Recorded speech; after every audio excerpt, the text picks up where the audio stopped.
Hello' friends, আশা কৰোঁ আপোনালোক সকলো ভালে আছে। আজি ইয়াক কি বনাবলৈ লৈছোঁ আপোনালোকে শেষলৈকে ভিডিঅ'টো চাব বুলি মই আশা ৰাখিলোঁ, যিটো কালাৰফুলো হয়, হেল্ডি আৰু টেষ্টিও হয় আৰু অইল ৰেচিপিও হয়, বিশেষকৈ 1 ড্ৰপ অইল ৰেচিপিও হয়। তেনেকৈও আচলতে মই বনাই চাইছোঁ।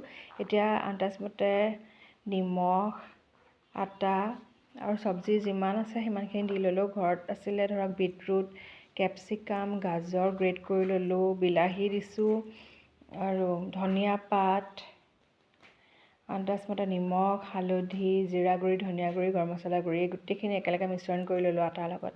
এতিয়া মই তেল নোহোৱাকৈও এনেকৈ বনাই চাইছোঁ আৰু 1 ড্ৰপ অইল দি পেলাইও বনাই চাইছোঁ। ইমানেই খাবলৈ বঢ়িয়া আছিলে। আপোনালোকে গ্ৰীণ চাটনিটো ৰেডি কৰি পেলাই আচলতে তেনেকৈ খাব পাৰে। মই কিন্তু ইয়াত টমেট' কেটচাপ দি পেলাই ৰেডি কৰিছোঁ। এখনৰ পাছত ইখনকৈ এনেকৈ বনাই আছোঁ। অকণমান চিলা টাইপৰ নিচিনাকৈ বনাব লাগিব। বহুত আচলতে পাতলা কৰিলে নৰব, অকণমান ডাঠকৈ আচলতে বনাব লাগিব। এতিয়া মোৰ ৰেডিও হৈ গ'ল। ইমান কালাৰফুল হৈছে চাওকচোন বাৰু। মই টমেট' কেটচাপো লৈ লৈছোঁ খাবলৈ কাৰণে। বহুতে আচলতে সোৱাদময় হৈছিলে। মোৰ এয়া ৰেডি হৈ গৈছে, এতিয়া খোৱাহে কথা।